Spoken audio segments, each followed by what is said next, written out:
Bismillahirrahmanirrahim. Assalamualaikum warahmatullahi wabarakatuh. Waalaikumsalam warahmatullahi wabarakatuh. Selamat sore semuanya. Sore. Pada kesempatan kali ini kami akan mempresentasikan hasil review jurnal yang berjudul Permodelan Arsitektur Sistem Informasi Akademik menggunakan Enterprise Architecture Planning. Jurnal ini membahas bagaimana perguruan tinggi dapat merancang dan membangun sistem informasi yang terintegritas menggunakan metode Enterprise Architecture Planning atau EIP.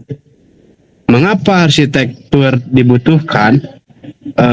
Karena perguruan tinggi memiliki banyak proses yang saling terhubung, mulai dari penerimaan mahasiswa, kegiatan akademik, hingga wisuda.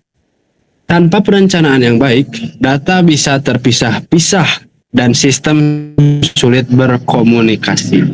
Tujuan utama penelitian ini adalah menyusun blueprint atau rancangan menyeluruh yang bisa digunakan perguruan tinggi untuk untuk mengembangkan sistem informasi secara bertahap, terstruktur, dan sesuai kebutuhan organisasi. Mungkin presentasi selanjutnya akan dilanjutkan oleh orang berikutnya. Rantaian nilai dan stakeholder. Rantaian nilai dan polter dan fungsi bisnis. Perguruan tinggi dilihat sebagai sebuah enterprise, yaitu organisasi besar yang memiliki sejumlah aktivitas utama dan pendukung. Aktivitas utama dibagi menjadi 3. 1. Penerimaan mahasiswa baru, meliputi seleksi administrasi, tes masuk, dan registrasi awal. 2. Operasional akademik, mulai dari perkuliahan, penjadwalan, proses pembimbingan, hingga evaluasi nilai mahasiswa. 3. Wisuda, pelepasan mahasiswa secara resmi setelah memenuhi syarat kelulusan. Selain itu, ada aktivitas pendukung, yaitu 1. Bagian umum, 2. Mengelola fasilitas sarana dan prasarana, 3. Keuangan dan kepegawaian, 4. Mengatur anggaran pembayaran mahasiswa serta pengelolaan pegawai, 5. Perencanaan dan sistem informasi, 6. Mengembangkan infrastruktur dan sistem TI, yang ke-7 penerbitan dan publikasi, yang ke-8 mengelola jurnal ilmiah, buletin, dan buku ajaran. Selain itu, proses ada pula berbagai stakeholder yang melibati mahasiswa, calon mahasiswa, dosen, pegawai, alumni, bahkan masyarakat pengguna lulusan. Semua kegiatan dan stakeholder ini saling terhubung dan harus dilayani oleh sistem informasi yang terintegrasi.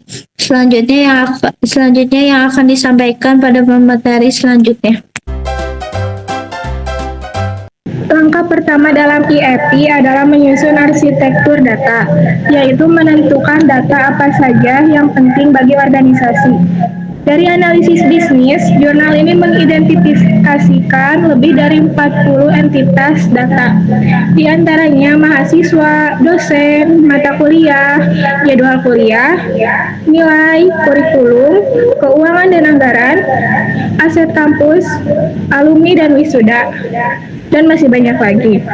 Semua entitas ini digunakan untuk menggambarkan bagaimana data akademik dan manajemen kampus saling berhubungan. Hubungan enterprise kemudian diwujudkan dalam diagram Entity Relationship atau IRD. IRD menunjukkan interaksi data seperti mahasiswa mengambil mata kuliah, dosen mengajar kelas, mahasiswa mendapatkan nilai, aset kampus diinterpretasikan inventarisasi atau alumni tercatat setelah wisuda.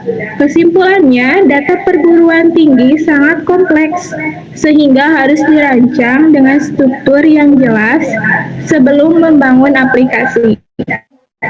Baik, selanjutnya saya serahkan kepada presenter keempat. Setelah menentukan data langkah berikutnya adalah arsitektur aplikasi atau daftar sistem yang diperlukan untuk mendukung proses kampus. Aplikasi yang dibutuhkan mencakup sistem penerimaan mahasiswa baru, sistem administrasi akademik, KRS dan KHS, penjawaban kuliah dan ujian, sistem keuangan dan pembayaran mahasiswa, sistem kepegawaian, sistem manajemen aset, sistem penjadwalan laboratorium, sistem wisuda dan alumni, sistem pengolahan jurnal dan ilmiah. Semua aplikasi ini saling berhubungan dan berbagi data sehingga kampus tidak lagi memiliki sistem yang berjalan sendiri-sendiri.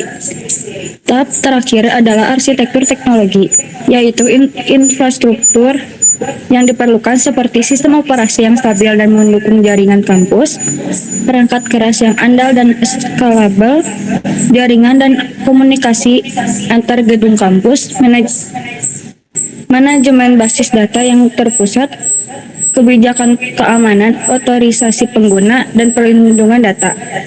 Dengan arsitektur teknologi yang benar, aplikasi dapat berjalan optimal untuk mendukung seluruh fungsi akademik. Sebagai penutup, jurnal ini menunjukkan bahwa Enterprise Architecture Planning dapat membantu perguruan tinggi merancang dan mengembangkan sistem informasi secara terarah. Model yang dihasilkan mencakup rantai nilai perguruan tinggi, stakeholder internal dan eksternal. Selanjutnya, daftar entitas data dan ERD, lalu kelompok aplikasi yang diperlukan, dan infrastruktur teknologi yang mendukung. Dengan arsitektur yang baik, informasi perguruan tinggi dapat lebih efisien, terintegrasi, dan mampu meningkatkan mutu layanan akademik bagi mahasiswa, dosen, dan pengelola kampus. Mengapa kami memilih jurnal ini? Karena topiknya relevan dengan kebutuhan digitalisasi pendidikan, lalu bahasanya lengkap dari data, aplikasi, hingga teknologi. Lalu dapat diterapkan langsung pada perguruan tinggi di Indonesia, selanjutnya memberikan panduan nyata untuk transformasi sistem informasi, dan sederhana tetapi mencakup seluruh komponen enterprise. Demikian presentasi dari kami, terima kasih. Wassalamualaikum warahmatullahi wabarakatuh.